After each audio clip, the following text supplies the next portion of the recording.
ಪ್ರೀತಿಯ ವಿದ್ಯಾರ್ಥಿಗಳೇ, ನಾವು ನಿಮ್ಮ ಪ್ರೀತಿಯ ಕನ್ನಡ ಶಿಕ್ಷಕ ತೇಜಸ್ಗೆ. ವಿದ್ಯಾರ್ಥಿಗಳ ಇವತ್ತಿನ ತರಗತಿಯಲ್ಲಿ 10ನೇ ತರಗತಿಗೆ ಬಹಳ ಪ್ರಮುಖವಾಗಿ ಬರ್ತಕ್ಕಂತಹ ಅಲಂಕಾರದ ಬಗ್ಗೆ ಮಾತಾಡ್ತಾ ಹೋಗ್ತೀನಿ. ಈ ಅಲಂಕಾರ ನಿಮ್ಮ ಪರೀಕ್ಷೆಗೆ 3 ಅಂಕಗಳಿಗೆ ಬರುತ್ತೆ. ಏನೇನು ಬರುತ್ತೆ ಅಲಂಕಾರಗಳು ಅಂದ್ರೆ ಉಪಮಾಲಂಕಾರ, ರೂಪಕ ಅಲಂಕಾರ, ಉತ್ಪ್ರೇಕ್ಷ ಅಲಂಕಾರ, ದೃಷ್ಟಾಂತ ಅಲಂಕಾರ, ಅರ್ಥಾಂತರನ್ಯಾಸ ಅಲಂಕಾರ. ಇಷ್ಟು ಅಲಂಕಾರಗಳು ನಿಮ್ಮ ಒಂದು ಪರೀಕ್ಷೆಗೆ ಬರುತ್ತೆ. ಎಷ್ಟು ಅಂಕಕ್ಕೆ ಅಂದ್ರೆ 3 ಅಂಕಗಳಿಗೆ ಬರ್ತಾ ಹೋಗುತ್ತೆ. ನೀವಿಂದ ಚೆನ್ನಾಗಿ ಪ್ರಾಕ್ಟೀಸ್ ಮಾಡ್ಕೊಳ್ಳಿ. ಇಲ್ಲಿ ಉಪಮಾಲಂಕಾರದ ಬಗ್ಗೆ ನಾನು ಬರ್ತಿದ್ದೀನಿ. ಇವತ್ತಿನ ತರಗತಿಯಲ್ಲಿ ಉಪಮಾಲಂಕಾರದ ಬಗ್ಗೆ ಮಾತಾಡ್ತಾ ಹೋಗೋಣ. ಫಸ್ಟ್ ಕ್ವಶನ್ ಹೇಗಿದೆ ಮಕ್ಕಳ, ಉಪಮಾಲಂಕಾರವನ್ನ ಯಾವ ತರ ನಾವು ಕಂಡುಹಿಡಿದು ಸರ್ ಅಂತ ಕೇಳಿದ್ರೆ, ಆ ಒಂದು ಪ್ರಶ್ನೆಯಲ್ಲಿ ಅಂತೆ ಕಂತೆ ಹಾಂಗ ಓಲ್ ಅಂತ ಬಂದ್ರೆ ಅದು ಉಪಮಾಲಂಕಾರಕ್ಕೆ ಉದಾಹರಣೆ ಆಗುತ್ತೆ. ಫಾರ್ ಎಕ್ಸಾಂಪಲ್, ಗೀಜಗನ ಗೂಡುಗಳು ತೊಟ್ಟಿಲಿನಂತೆ ತೂಗಾಡುತ್ತಿದ್ದವು. ಇಲ್ಲಿ ನೋಡಿ, ನಂತೆ ಅಂತ ಬಂದಿದೆ. ಉಪಮಾಲಂಕಾರದಲ್ಲಿ ಅಂತೆ ಕಂತೆ ಹಾಂಗ ಓಲ್ ಅಂತ ಬಂದ್ರೆ ಅದು ಉಪಮಾಲಂಕಾರಕ್ಕೆ ಉದಾಹರಣೆ. ನೀವೇನ್ ಮಾಡ್ಬೇಕಪ್ಪ ಅಂದ್ರೆ 3 ನಂಬರ್ನ ಅದರ ಡಿವೈಡ್ ಮಾಡ್ಕೋತಾರೆ ಅಂದ್ರೆ ವಿದ್ಯಾರ್ಥಿಗಳೇ, ಫಸ್ಟ್ ಅಲಂಕಾರ ಅಂತ ಕೊಟ್ಟಿದ್ದಾರೆ. ಅಲಂಕಾರ ಯಾವ ಅಲಂಕಾರ ಅಂತ ಬರೆದ್ರೆ 1 ನಂಬರ್ ಇರುತ್ತೆ. ನಂತರ ಲಕ್ಷಣ ಬರಬೇಕು.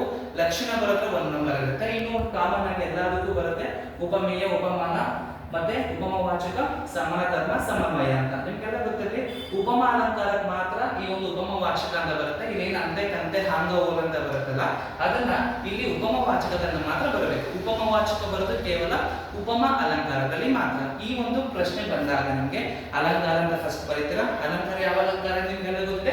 ಉಪಮಾ ಅಲಂಕಾರ. ನೆಕ್ಸ್ಟ್, 2 ವಸ್ತುಗಳಿಗಿರುವ ಸಾದೃಶ್ಯ ಸಂಪತ್ತನ್ನು ಪರಸ್ಪರ ಹೋಲಿಸಿ ವರ್ಣಿಸಿದರೆ ಅದನ್ನು ನಾವೇನಂತ ಕರಿತೀವಿ?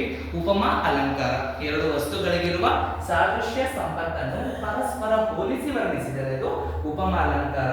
ಇದನ್ನು ಬರೆದ್ರೆ 2 ನಂಬರ್ ಸಿಗುತ್ತೆ. ಅಲ್ಲ ಯಾವ ಅಲಂಕಾರ ಬರೆದ್ರೆ 1 ನಂಬರ್, ಲಕ್ಷಣ ಬರೆದು ಸಹ 1 ಅಂಕ. ನಂತರದಲ್ಲಿ ಉಪಮೇಯ, ಉಪಮಾನ ಯಾವುದೇ ಅಲಂಕಾರ ಕೊಡ್ಲಿ, ಫಾರ್ ಎಕ್ಸಾಂಪಲ್ ರೂಪಕ ಅಲಂಕಾರ ಕೊಡ್ಲಿ, ಉಪಮಾಲಂಕಾರ ಕೊಡ್ಲಿ, ಉತ್ಪ್ರೇಕ್ಷ ಅಲಂಕಾರ ಕೊಡ್ಲಿ, ಅರ್ಥಾಂತರನ್ಯಾಸ ಅಲಂಕಾರ ಕೊಡ್ಲಿ, ದೃಷ್ಟಾಂತ ಅಲಂಕಾರ ಕೊಡ್ಲಿ, ಯಾವುದೇ ಅಲಂಕಾರ ಕೊಡ್ರು ಸಹ ಉಪಮೇಯ, ಉಪಮಾನ ಏನಾಗಿರುತ್ತೆ? ಕಾಮನ್ ಆಗಿರುತ್ತೆ. ಬಟ್ ಅಂದ್ರೆ ಇಲ್ಲಿ ಪ್ರಶ್ನೆಗಳೇನಾಗುತ್ತೆ, ಅಲ್ಲಿ ಚೇಂಜ್ ಆಗ್ತಾ ಹೋಗುತ್ತೆ. ನೀವು ಅಲ್ಲೇ ಸ್ವಲ್ಪ ಗಮನಿಸ್ಕೋಬೇಕಾಗತ್ತೆ. ಈಗ ನೋಡಿ, ಉಪಮೇಯ ಏನ್ ಕೊಟ್ಟಿದ್ದಾರೆ? ಈ ಜಗನ ಗೂಡುಗಳು. ಉಪಮೇಯ ಅಂದ್ರೆ ಮಕ್ಕಳ ಇದೆ ಅಂತ ಹೋಲಿಕೆ ಮಾಡೋದು. ಇದೆ ಪರ್ಟಿಕ್ಯುಲರ್ ಆಗಿ ಇದೆ ಅನ್ನೋದು ಉಪಮೇಯ. ಉಪಮಾನ ಅಂದ್ರೆ ಈ ತರ ಇತ್ತು ಹೋಲಿಕೆಯನ್ನ ಮಾಡ್ತಕ್ಕಂಥದ್ದು ಯಾವುದು? ಉಪಮಾನ. ಓಕೆನಾ? ಇಲ್ಲಿ ಉಪಮೇಯ ಕೊಟ್ಟಿದ್ದಾರೆ. ಉಪಮೇಯ ಏನು? ಗೀಜಗನ ಗೂಡುಗಳು. ಗೀಜಗನ ಗೂಡುಗಳು ಉಪಮೇಯವಾಗಿದೆ. ಯಾವುದು ಹೋಲಿಕೆ ಮಾಡ್ತಾರೆ ಅಂತ ಅಂದ್ರೆ ತೊಟ್ಟಿಲಿಗೆ. ಉಪಮಾನ ಯಾವುದು? ತೊಟ್ಟಿಲು. ಆ ಗೀಜಗನ ಗೂಡುಗಳನ್ನ ತೊಟ್ಟಿಲಿಗೆ ಹೋಲಿಕೆ ಮಾಡ್ತಾರೆ. ನಂತರ ಉಪಮವಾಚಕ ನಿಮ್ಗೆಲ್ಲ ಆಗ್ಲೇ ಇದೆ, ಅಂತೆ ಕಂತೆ ಹಾಂಗ ಓಲ್ ಅಂತ ಬಂದಿರುತ್ತೆ. ಅದನ್ನ ಏನ್ ಮಾಡ್ಬೇಕು? ಹಾಕೋಬೇಕು.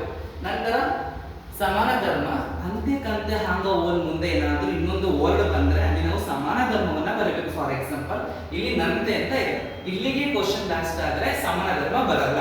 ಆದ್ರೆ ಅಂತೆ ಕಂತೆ ಹಾಂಗ ಓಲ್ ಮುಂದೆ ಏನಾದ್ರೂ ಮತ್ತೊಂದು ವರ್ಡ್ ಬಂದ್ರೆ ಅಲ್ಲಿ ಏನ್ ಬರುತ್ತೆ?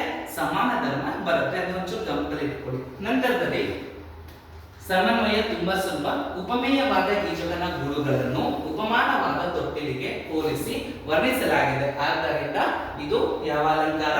ಉಪಮಾ ಅಲಂಕಾರವಾಗಿದೆ ಅಂತ ಬರಬೇಕು. ಇಷ್ಟನ್ನ ಬರೆದ್ರೆ ವಿದ್ಯಾರ್ಥಿಗಳೇ 3 ಅಂಕಗಳು ಸಿಗುತ್ತೆ. ಕೆಲವು ಉದಾಹರಣೆಗಳನ್ನ ಬರೆದಿದ್ದೀನಿ ನೋಡಿ. ಸೀತೆಯ ಮುಖ ಕಮಲದಂತೆ ಅರಳಿತು.